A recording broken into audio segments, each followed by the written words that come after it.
Bonsoir à tous, bienvenue pour cette séance, cette session de webinaire qui va concerner ce soir une nouvelle mise à jour en fait du logiciel Hermès Club. Et en fait, je suis là pour vous présenter les changements ou les points d'évolution notables. Alors sachez que c'est une nouvelle version qui a déjà concerné beaucoup de points de correction sur des bugs petits.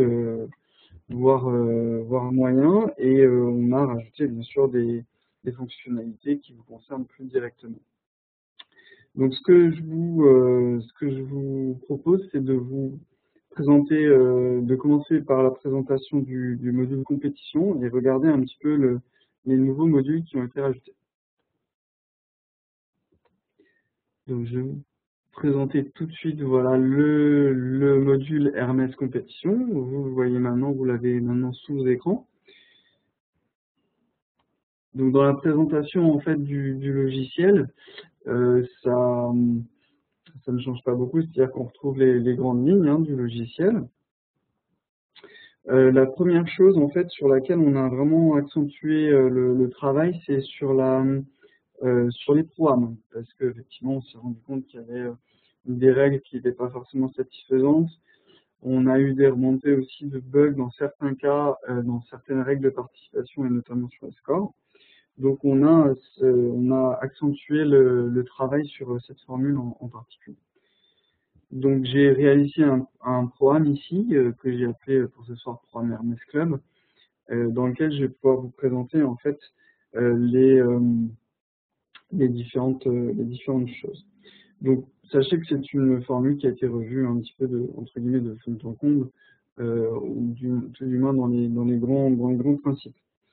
Donc la première chose notable, c'est que on a beaucoup de clubs qui nous ont remonté le fait que vous vouliez pouvoir gérer un fractionnement de handicap, ce qui n'était pas possible. En fait, c'était accessible uniquement à l'utilisateur FF Golf.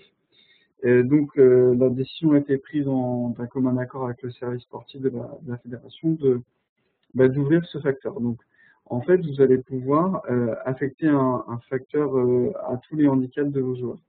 Ça va se passer comme ça, en fait, dans les séries d'index de vos joueurs, vous allez cliquer sur le crayon pour modifier, et vous avez ici cette case à cocher, fraction de handicap de jeu, qui va vous permettre de voir ou de modifier en tout cas ce facteur. Donc par défaut, en fait, il est comme ça de 1 sur 1, ça veut tout simplement dire qu'on prend en considération le handicap complet du joueur, mais l'épreuve peut vous imposer, les règles de l'épreuve peuvent vous imposer un 3/4 de handicap. Donc dans ce cas-là, vous cochez la case, fractionnement de handicap du jeu, et vous allez mettre un 3/4 ici. Et bien sûr, enregistrer la modification. Cette modification va être visible directement au niveau des cartes de score, ou alors dans le panneau inscription et carte de score. Donc je vais m'y rendre tout de suite pour vous montrer. Donc ici j'ai une série de joueurs, 31 joueurs dans cette compétition. On va aller directement voir leur handicap. Donc, je rajoute 2 colonnes en fait. Je vais rajouter le handicap de jeu, c'est-à-dire celui qui correspond à l'index de jeu, directement calculé en tout cas à partir de l'index de jeu, l'index FF Golf. Et je rajoute une autre valeur qui s'appelle handicap de compétition. Alors ici c'est abrégé un CPT. Et c'est tout simplement la valeur qui est prise en compte pour la compétition. Donc en fait ici on va avoir cette première colonne handicap de jeu, je vais la passer à gauche, ce sera peut-être plus visible, handicap de jeu qui est en fait le handicap directement calculé de l'index. Et ici, handicap de compétition, ça c'est le handicap qui est réellement pris en compte, affiché sur la carte de score, avec les coûts rendus. Donc on voit bien qu'il y a un facteur qui a été appliqué entre les 2 colonnes, de handicap de jeu à handicap de compétition. Si je viens à modifier ou à désenclencher ce fractionnement, on va tout de suite voir l'effet. On voit effectivement que les 2 colonnes se redeviennent égales, en fait, tout simplement. Alors, j'ai eu l'occasion de vous dire précédemment qu'on avait travaillé sur des bugs qui nous ont été remontés dans les résultats des compétitions Pro-Am. Notamment, on avait une erreur qui venait, en fait, qui arrivait quand aucun du premier, donc du pro et du premier joueur amateur, si aucun des deux n'avait de score sur un des 18 trous, ou un des 9 trous, l'équipe était disqualifiée. Donc ça a été corrigé. On avait un autre petit problème, donc pareil, corrigé. Autre évolution, en fait, c'est la carte de score. Donc jusqu'à présent, vous aviez une carte de score qui ne vous présentait qu'un seul score. Donc si on rentrait la carte du pro, on n'avait que la saisie de la carte du pro sous les yeux, ce qui était un peu pénalisant pour la vérification rapide. Donc on a fait évoluer cette carte de score qui vous présente maintenant les 4 scores en parallèle. Hein. Donc si je vais aller modifier ici la carte de score du pro, bah, je vais rentrer le score du pro.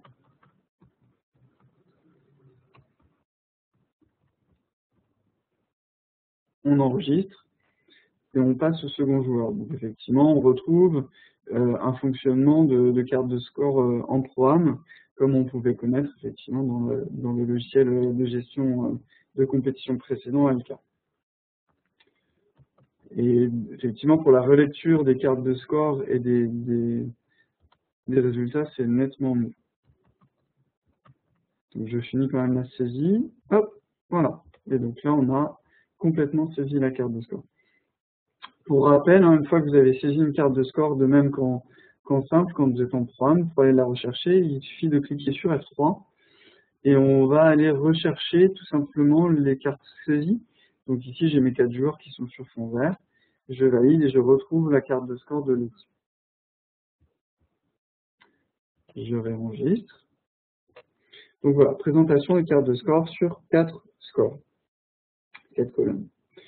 Alors, autre chose qu'on a souhaité vous rajouter, c'est tout simplement la possibilité de pouvoir imprimer le résultat de chacune des cartes de score en parallèle sur les équipes pour pouvoir éventuellement l'afficher ou avoir une relecture complète. Donc ça va se passer en fait par ici, sur classement et prix. Vous vous retrouvez en fait dans cet écran que vous connaissez bien, qui présente les résultats. Donc là ici on voit le brut et le net de chacune des équipes.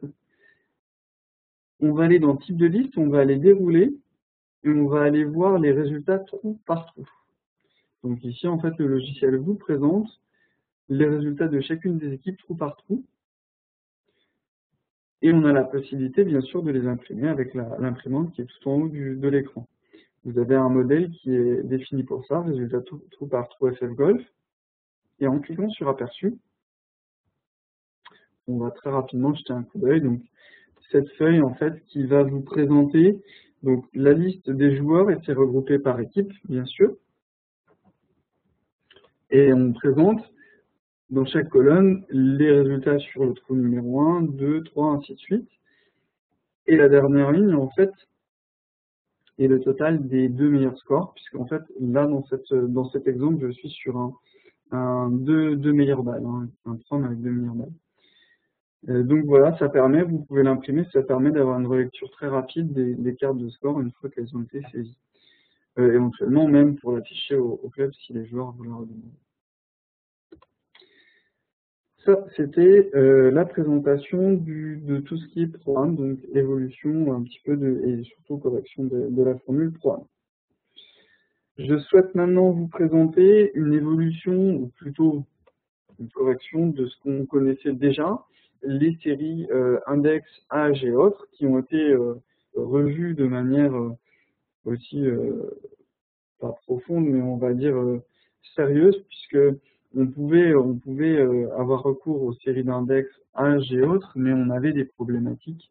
C'est-à-dire que dès qu'on modifiait les séries d'index, les séries autres étaient modifiées et les séries par âge également. Donc ça, c'était revu. On a un fonctionnement qui est beaucoup plus stable et beaucoup plus solide désormais. Donc je peux vous le montrer ici. J'ai créé une compétition qui s'appelle Unifié, où on va aller voir directement dans série par index des choses que vous connaissez, classiques, hein. On va avoir les paramétrages de série en première série avec des bornes d'index. Donc là, on comprend que pour l'émission, on a bien deux séries qui se jouent sur le même terrain, mais sur deux repères différents. Pareil pour les dames. On va définir aussi des séries par âge. Donc là, en l'occurrence, par défaut, dans le logiciel, on vous présente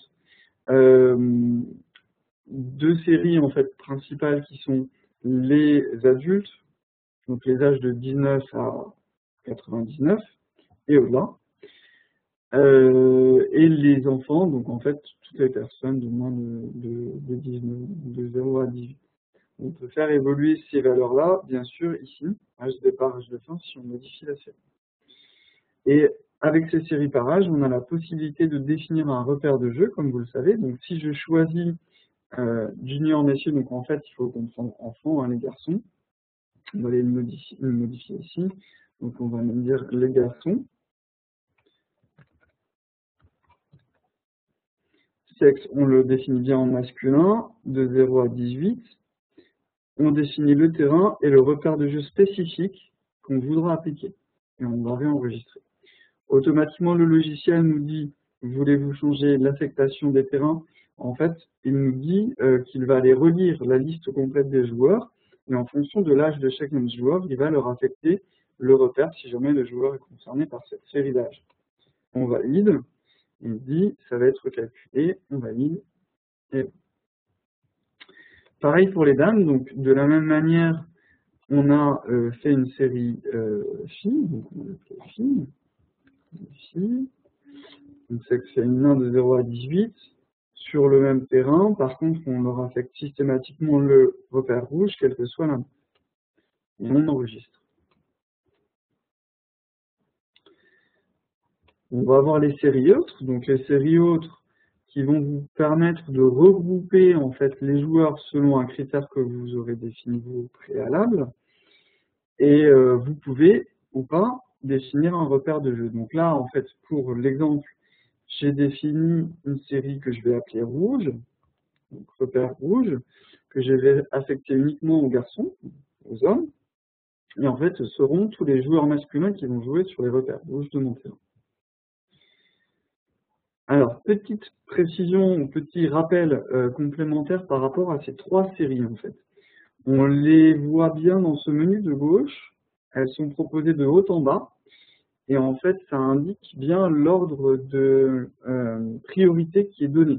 C'est-à-dire que le logiciel, quand il va relire la liste des joueurs, va voir si en premier lieu le joueur est concerné par une série par âge.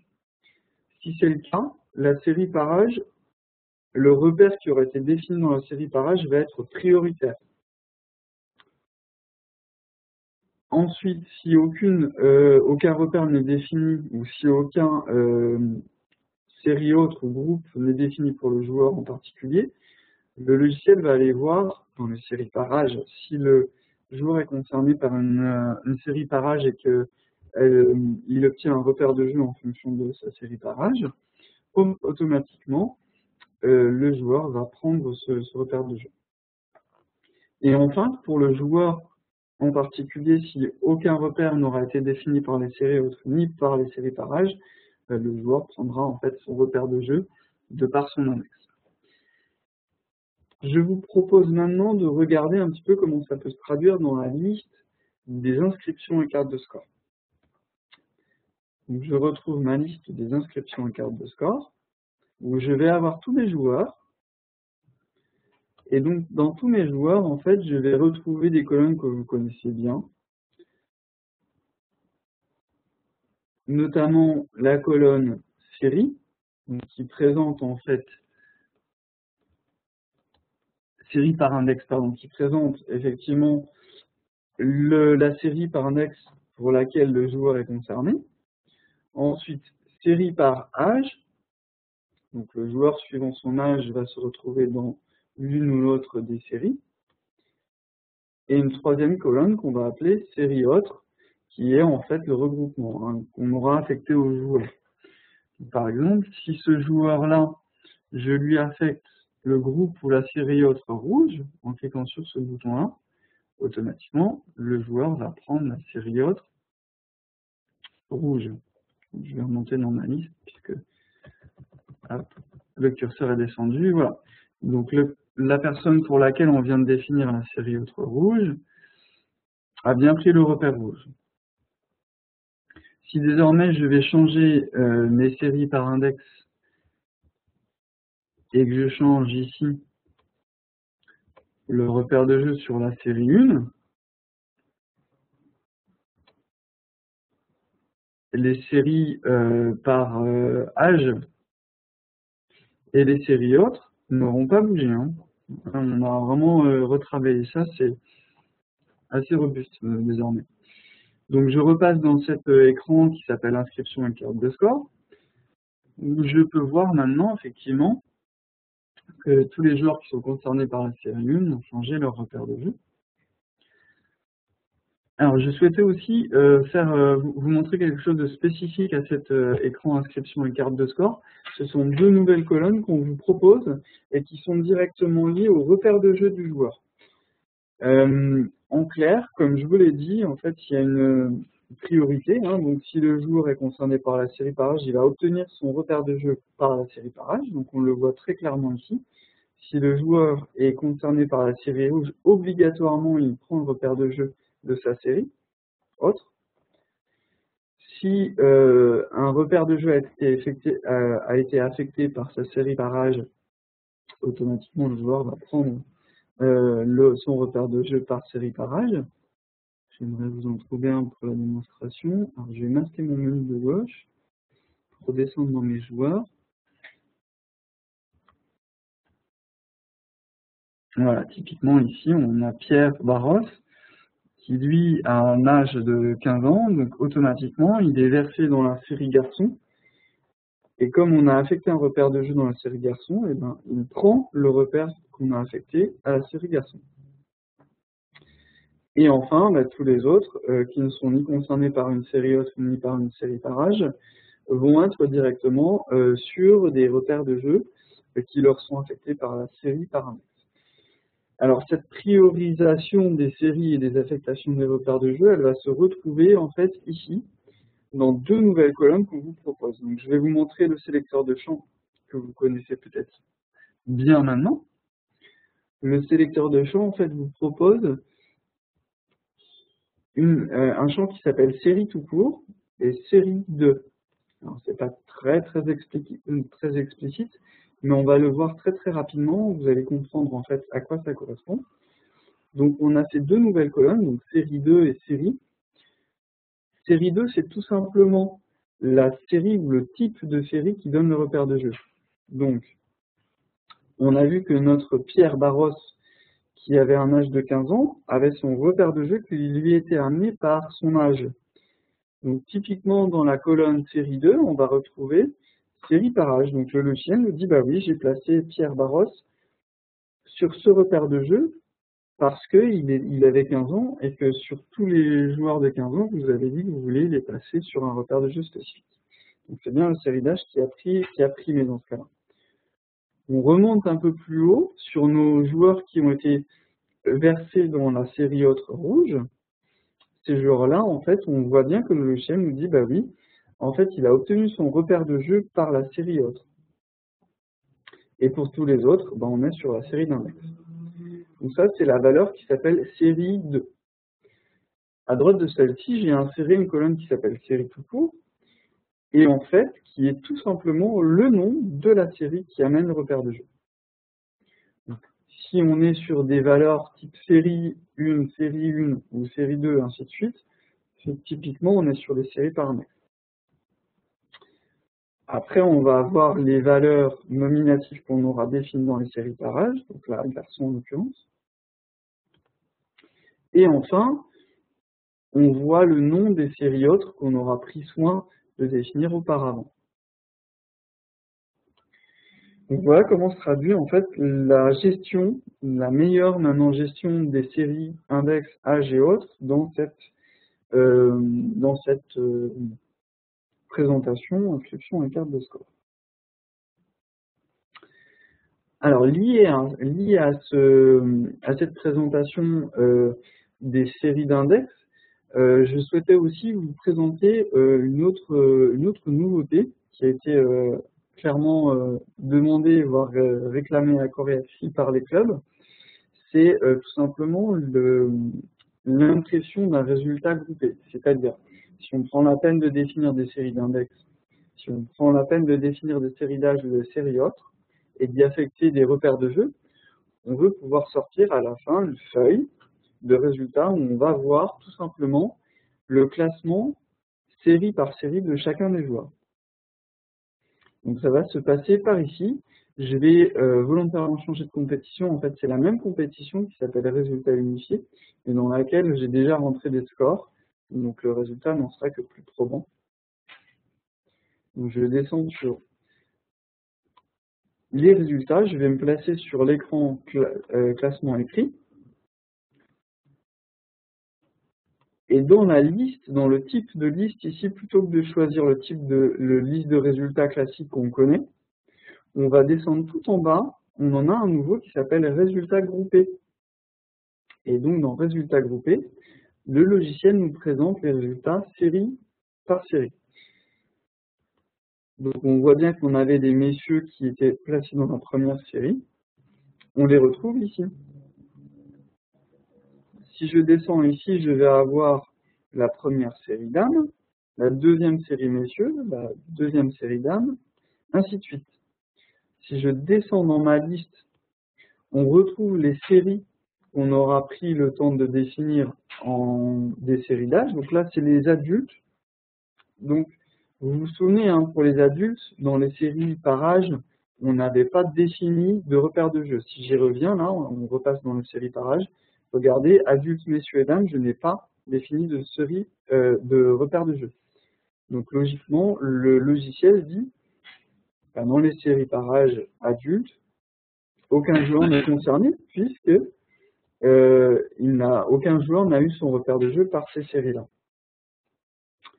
Si je descends, je vais voir ici les juniors, dames, messieurs, donc en fait c'est les garçons, il faut qu'on les garçons. Hein. On retrouve notre Barros-Pierre qui était concerné par cette série garçons. Et enfin, on finit par la série rouge, donc les joueurs qu'on aura versés dans la série haute qu'on a appelée rouge, on les retrouve ici. Donc on comprend bien maintenant que le logiciel nous présente série par série les résultats des joueurs en fonction de leur attribution, de leur repère de jeu. Et on va pouvoir même imprimer un rapport en cliquant sur l'imprimante qui s'appelle résultats groupés par série. Et si on clique sur aperçu, on va enfin voir le résultat que vous attendiez tant, l'impression en fait des classements, des résultats, série par série. Voilà. J'agrandis un petit peu pour qu'on puisse mieux voir à l'écran. On va avoir effectivement le résultat des premières séries messieurs avec les joueurs concernés dans cette série, la première série dames, la deuxième série messieurs, ainsi de suite.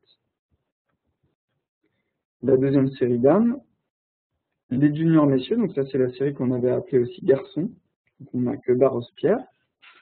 Si on descend dans la deuxième page de l'impression, on retrouve notre série rouge ou série autre. Donc là, vous le constatez, on peut désormais imprimer une feuille de résultats qui présente série par série, que ce soit série d'index, série par âge ou série autre, les résultats de votre compétition.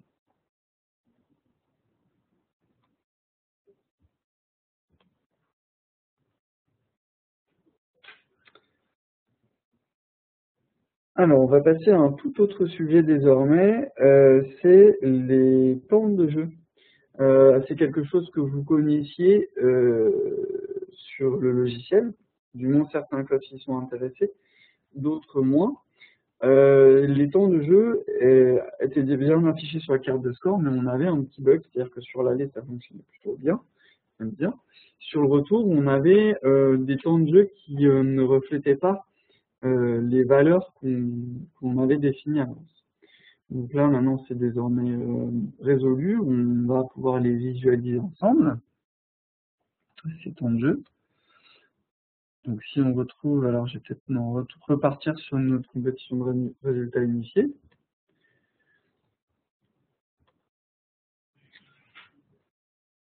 On va retourner sur la liste inscription et carte de score. Et je vais vous montrer comment définir les cartes de score, les temps de jeu. Donc je clique sur carte de score. J'obtiens ce fameux panneau d'impression qui me présente la série des modèles. Et en haut à gauche de cette fenêtre ici, vous avez un bouton qui s'appelle position des drapeaux. Position des drapeaux, en fait, si vous cliquez dessus, va vous présenter un panneau qui par défaut présente des valeurs à 0 et qui sont en fait les valeurs que vous allez pouvoir définir et imprimer sur les cartes de score. Alors, les drapeaux, alors j'ai un petit peu sauté du coq à l'âne, mais les temps de jeu sont juste en dessous, on va y revenir juste après. Position des drapeaux, effectivement, c'est complémentaire parce que ça se définit juste à côté. Donc, je finis sur les positions de drapeau. Position de drapeau, entrée de green, ou alors centre de green. Donc, on vous propose deux manières d'imprimer les positions de drapeau. Ici, vous allez pouvoir paramétrer les distances par rapport au drapeau et au bord, à l'entrée de green. Donc ici, on est sur une position entrée de green. Donc si je dis on est à 1 mètre, à 2 mètres, à 3 mètres, on est en bord de green, on est à 5 mètres, à 4 mètres, ainsi de suite. On peut définir nos valeurs comme ça.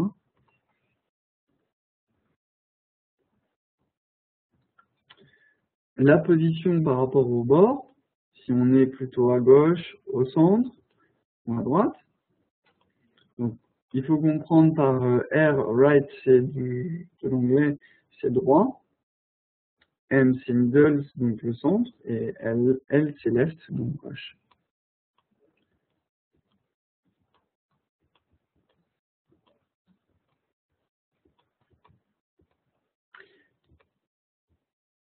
Et donc, finalement, on va définir la valeur au bord. Donc, on a défini, en fait, la valeur par rapport à l'entrée de green, la position, si on était à droite, au centre ou à gauche du green, et enfin la position en bord de green, donc si on est plutôt à 1 mètre, à 2 mètres du bord gauche, à 3 mètres du bord droit, ainsi de suite. On sauvegarde,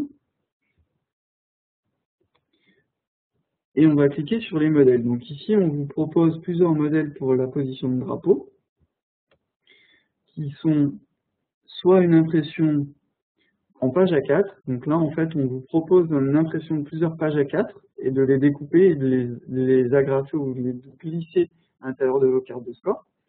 Donc les positions de drapeau vous sont présentées en 4 modèles, donc c'est de la 6, hein, en feuille A4 à découper.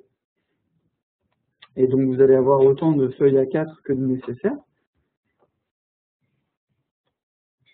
On vous propose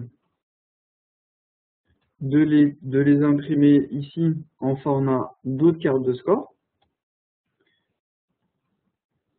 Donc là, je vais avoir autant d'impressions que de cartes de score. Donc on se retrouve sur un modèle A5 où on va avoir le dos de la carte ici. Et ici, rien n'est imprimé puisque c'est la face avant de la carte. Et on les retrouve comme ça, on les décline. Autant d'impressions que de cartes de score.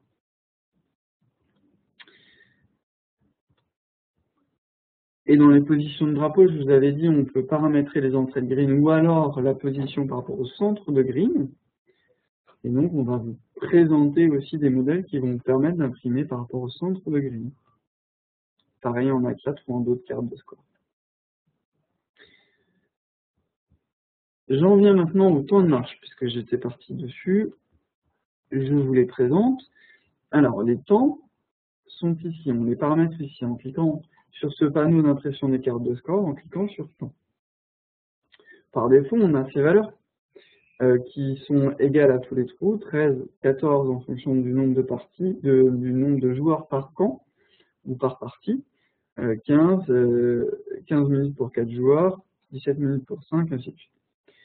Si vous voulez paramétrer vos temps de jeu par rapport à un terrain donné, ce qui est plutôt le cas, on va aller ici cliquer sur terrain, Et le logiciel nous propose les terrains disponibles pour cette compétition en particulier. Donc on va aller sélectionner le terrain. On va aller ici dans cette liste modifier les temps de jeu. Donc, par exemple, on sait que on est sur une partie qui va aller peut-être plus rapidement, donc on va enlever 1 minute par trou.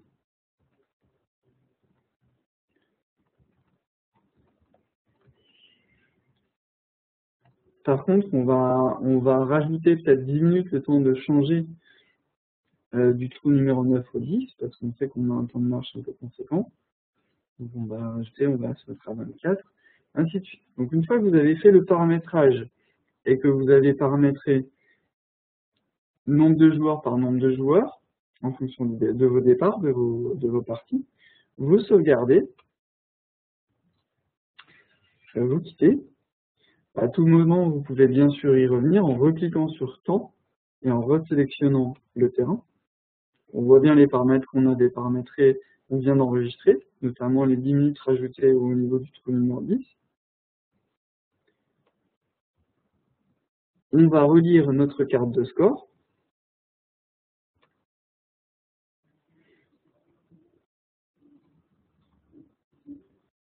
Et on va constater qu'effectivement, les temps de marche auront bien suivi. Donc ils sont toujours affichés ici en bas de la carte de score si les départs ont été correctement faits. Donc on finit à 9h57 le trou numéro 9. On commence et on attaque le 10 avec un temps qui est à 24 minutes d'écart. Donc on a bien une bonne répercussion des paramètres qu'on vient d'enregistrer. Voilà pour les temps de jeu.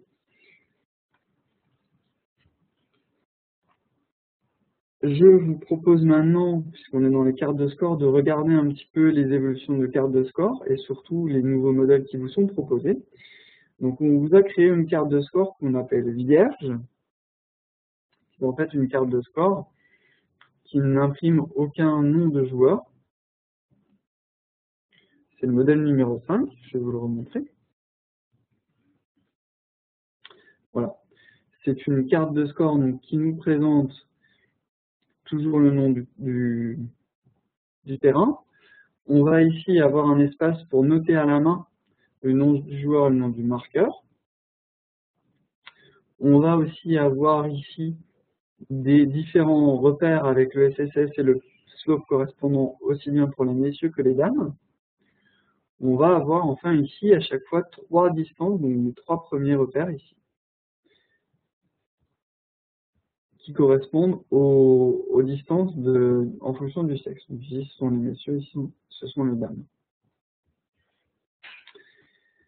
Alors ces repères de jeu, il y a une petite précision à faire qui est vraiment intéressante.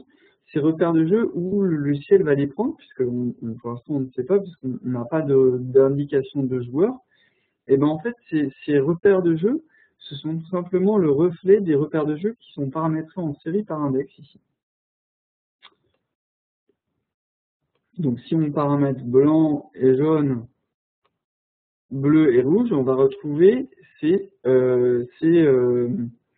repères sur la carte de score, tout simplement. En fait. Donc ça, c'est pour la carte de score vierge. Autre chose notable, on avait les filigranes qui ont disparu à la création d'Hermès, donc on va rajouter. Donc les filigranes, en fait, c'est tout simplement la petite mention qui indique sur la carte de score si le joueur a le droit de jouer en compétition, si jamais vous avez une gestion d'index. Donc je change de compétition pour vous présenter ces filigranes. Je retourne sur mon panneau inscription et carte de score. Donc vous voyez maintenant, vous avez l'habitude de ce rose-rouge là qui vient habiller les lignes des joueurs qui n'ont pas le droit ou qui n'ont pas les bonnes informations pour jouer en compétition. Typiquement le certificat médical à jour, la licence valide, ou alors pas de numéro de licence, hein, comme ici Miguel Angel Jiménez qui est venu jouer chez nous. On va afficher les cartes de score. Et sur les cartes de score, on va s'apercevoir qu'on a désormais les filigranes qui apparaissent en fonction du type d'interdiction. Donc ici, on a un joueur qui n'a pas de numéro de licence, ou qui n'a pas de licence active plutôt. Donc on vous le dit, hein, le filigrane est bien affiché. Idem pour Vincent Serre, licence non active, ainsi de suite. Donc on peut continuer comme ça sur tous les joueurs. On voit aussi que ce joueur-là n'a pas de licence, numéro de licence, ainsi de suite. Donc les filigranes apparaissent en fonction du contexte. Autre information qui peut être intéressante, c'est ici on va rajouter en parallèle de ces filigranes, dans l'impression de la liste des joueurs, un modèle qui va vous permettre d'imprimer les joueurs bloqués par contrôle d'inscrits. En gros, on repasse cette liste d'inscrits, on ne vous présente que les joueurs qui ne peuvent pas avoir de gestion d'index. Et en plus, sur la droite, ici, on vous redit pour quel motif ils ne peuvent pas jouer. Donc, pratique, vous pouvez imprimer et relancer ou rappeler les gens pour leur signaler au préalable de la compétition pourquoi ils ne pourront pas, s'ils ne ramènent pas les informations nécessaires ou les documents nécessaires, pourquoi ils ne pourront pas avoir de gestion d'index. Voilà pour les filigranes. Autre petite chose notable sur les cartes de score, on a fait un petit peu évoluer l'impression de cette notion ici que vous connaissez, que vous commencez à connaître, qui est l'index négatif entre guillemets, mais qui a une notation plus en fait, c'est la notation officielle hein, de l'AEG. Donc on la répercute sur nos cartes de score. Donc un joueur en fait qui a un index négatif va être noté avec un plus. Ceci dit, pour une cohérence de notation entre les coups rendus, ici -1, -1, -1, -2, on va noter le handicap de jeu avec un moins et non pas avec un plus. Donc on a bien, comment dire, homogénéisé un petit peu ça. Donc maintenant, systématiquement dans le logiciel, vous verrez un index avec un plus, et sur toutes les cartes de score, les handicaps de jeu et les coups rendus en négatif, avec cette mention moins.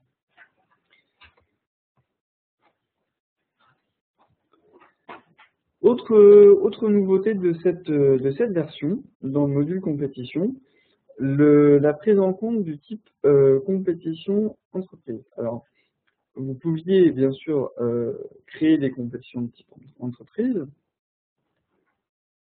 Par contre, sur toutes les impressions type liste, type classement, ainsi de suite, vous ne pouviez pas faire apparaître, vous n'aviez que en fait le club de licence du joueur.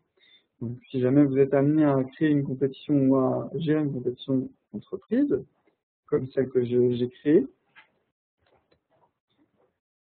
je le vois bien ici, type FF Golf compétition entreprise, et bien dans toutes les impressions, en fait, le champ club du joueur va être remplacé par le club entreprise.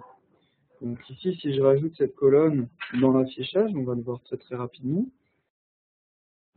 Club entreprise, on va le mettre à côté du club de licence.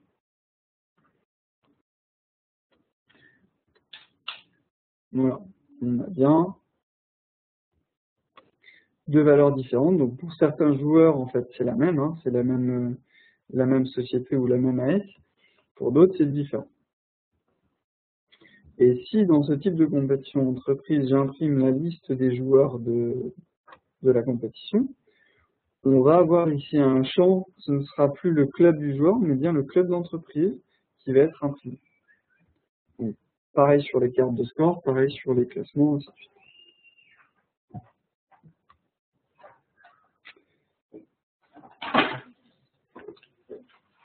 Autre nouveauté, enfin c'est pas vraiment une nouveauté, mais un champ sur lequel on a travaillé assez activement avec Albatros, l'éditeur du logiciel, c'est le temps de réponse du logiciel. Alors effectivement, on avait un temps de réponse qui était assez conséquent sur notamment des compétitions où on avait beaucoup de joueurs. Donc on a nettement amélioré ce temps de réponse. Donc la première des choses notables, c'est ce panneau inscription et carte de score qui était assez long à venir. Donc là, je vais rouvrir une compétition Pro-Am avec mes 32 joueurs. 32 joueurs, c'est pas significatif, mais c'est quand même assez visible. Donc dès que je clique sur inscription et carte de score, clac, ça arrive assez rapidement, voire très rapidement. Donc, je repasse ici dans la liste des compétitions, clac, je clique sur inscription et carte de score, et on arrive dessus beaucoup plus rapidement que ce qu'on connaissait auparavant. Ça va vraiment alléger, on va dire, la gestion, le temps de réactivité du logiciel, et donc, bien sûr, pour vous qui êtes au quotidien devant le logiciel en gestion de compétition.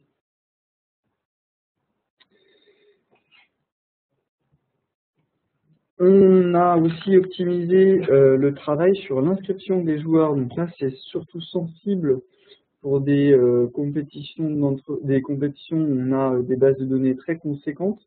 Alors je pense en particulier aux ligues, mais à certains clubs qui ont beaucoup de joueurs. Alors typiquement le Boss National qui a beaucoup de joueurs, ou d'autres grands clubs, où on avait dans ce panneau inscription joueur une latence dès qu'on recherchait un joueur. Quand on cliquait sur une première lettre, le logiciel allait réduire cette liste en fait d'inscrits de manière systématique. Donc dès qu'on cliquait sur une lettre, là on a demandé en fait au logiciel qu'il ne le fasse plus, tout simplement. Donc du coup, on va avoir un temps de réactivité qui va être nettement diminué.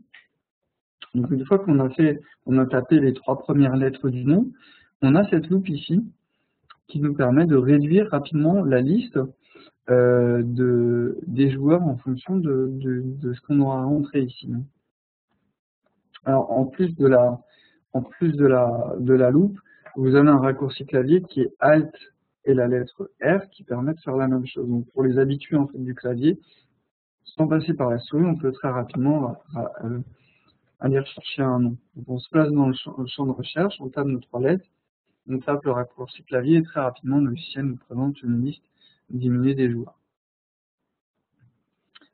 Et voilà, là comme ça on a inscrit le joueur. Donc ça va être surtout en fait sensible pour les grosses bases de données. Pour les clubs qui n'ont pas tant de joueurs, qui n'ont pas énormément de joueurs dans leur base de données, et ben ce sera entre guillemets insensible en fait. Donc ça c'est un retravail qui a été fait sur ce mode d'inscription. Autre travail qui a été effectué pour l'envoi des scores. Donc on avait un envoi des scores qui était relativement long pour la gestion de l'index. Donc on va repasser sur notre compétition pour l'envoi des scores. Par exemple, ma compétition résultat unifié. Si je me mets sur envoi des scores, on avait un temps d'envoi qui était assez conséquent. Alors maintenant, on a vraiment optimisé cet envoi des scores. Alors déjà, vous pouvez constater qu'on a un nouveau panneau qui s'affiche. Ici, c'est plus les petits dossiers qui transitent. C'est directement, on vous dit exactement ce que le logiciel est en train de faire. Là, j'ai une belle erreur, donc c'est pas du tout le résultat escompté. On va essayer d'en retrouver un autre. Alors, bon, c'est peut-être un peu logique parce que je suis en base de test aujourd'hui et que en base de test on n'accepte pas, on fait encore des tests. Justement, on n'a pas des comment dire, on n'a pas des comportements évidents. J'ai une compétition de 3 tours, donc c'est pas grave, je vais me mettre sur les 3 tours. Le 3e tour, on va envoyer les scores, on va voir si on bloque là-dessus. J'espère pas. Hop. Et on transfère les scores.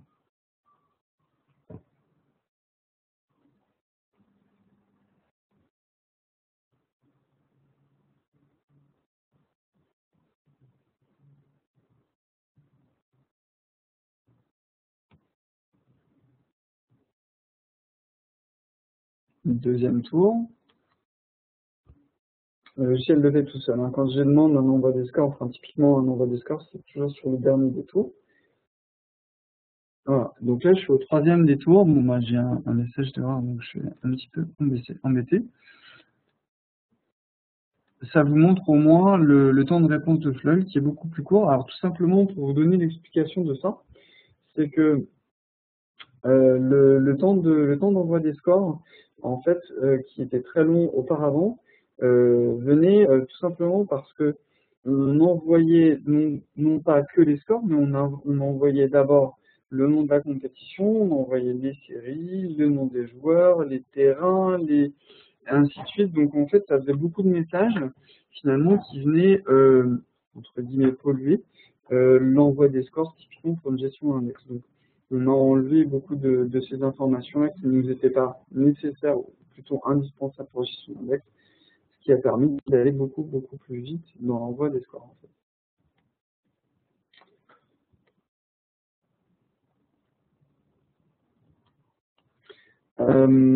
Alors, autre chose de notable qu'on a changé aussi, c'est au préalable, en fait, précédemment, sur les compétitions de plusieurs tours, comme celle-ci, comme les 3 tours, on était sur une publication, sur chacun des tours. C'est-à-dire que si vous vouliez publier le classement sur le site internet de la fédération et en répercussion sur vos sites web, vous deviez vous placer dans le tour 1, passer publier, après passer au tour de publier, passer au tour 3 publier. Maintenant, en fait, on passe directement au tour 3, en tout cas au dernier des tours de votre compétition. On se place sur la publication et on transfère automatiquement, le logiciel va publier tour 1, puis tour 2, puis tour 3.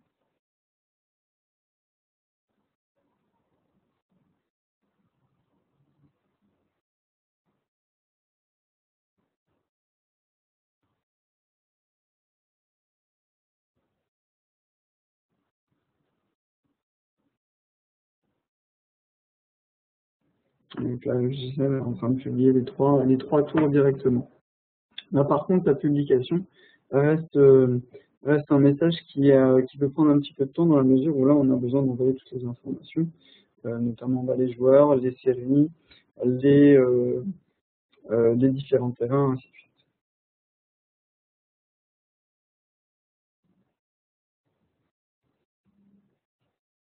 On va le laisser finir et puis après, on pourra passer à la présentation du module membre.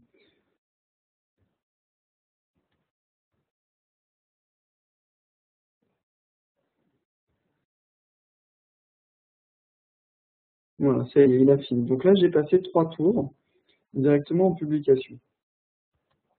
Ça permet de pas avoir de multiples opérations sur cette compétition en fait. Alors, je vais maintenant, donc là on en a fini un petit peu avec ce module compétition. Je voudrais maintenant vous présenter un petit peu les petites nouveautés aussi du module licencié membre. Donc on va changer licencié membre, voilà. Hop, je change d'écran. Alors, licencié membre, en fait, le premier changement notable, c'est l'écran qui nous présente en fait les joueurs, cette vue liste, qui auparavant était tout en blanc.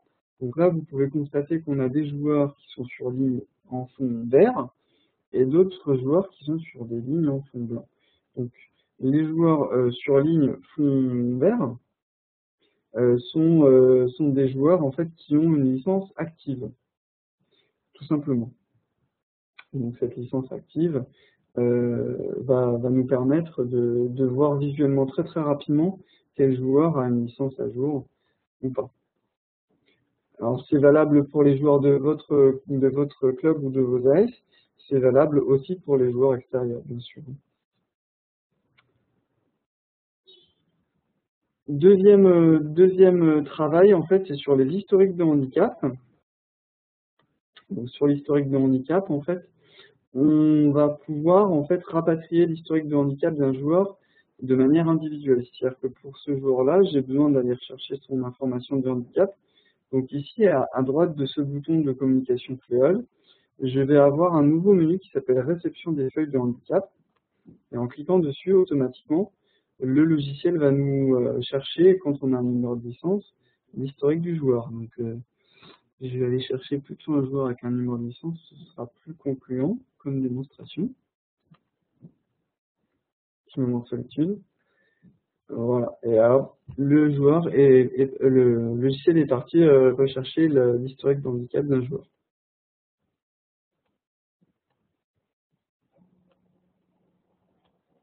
On va se placer sur l'historique de handicap dans ce cas-là, et on va recevoir l'historique.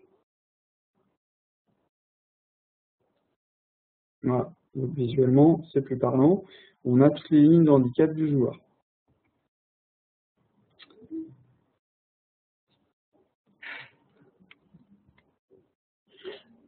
Alors, quelle dernière petite chose je peux vous présenter?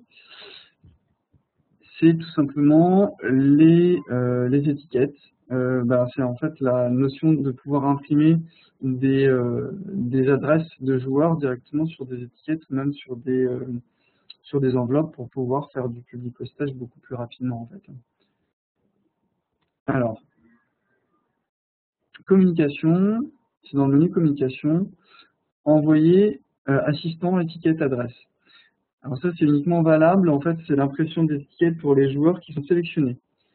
Donc si je veux aller sélectionner plusieurs joueurs, je vais aller dans éditer, tout sélectionner, et je vais présenter mes étiquettes.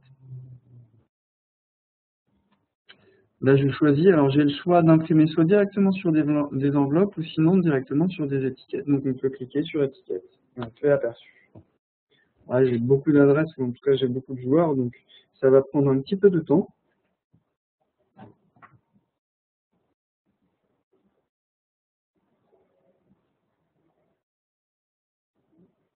Maintenant que le logiciel est fini de récolter toutes les adresses, et on va pouvoir lancer un aperçu en fait de ces étiquettes. Donc typiquement, voilà, on a une étiquette qu'on va pouvoir imprimer, donc c'est un panneau d'étiquette classique. Alors dans ma base de données de test, en fait, la seule personne pour laquelle j'ai récupéré une adresse, puisque j'ai pas été fouillé dans les données personnelles des joueurs, c'est Pascal Nani qui est... Bon, pas besoin de le présenter, hein. Vous connaissez tous Pascal Nani. Voilà.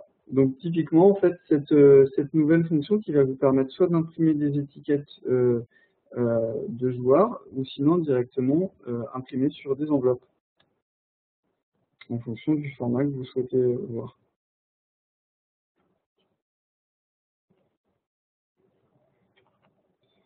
Je finis avec cette démonstration sur les étiquettes, et puis après, je vais pouvoir commencer à répondre à vos questions, puisque je vois que vous en avez plein. C'est bien.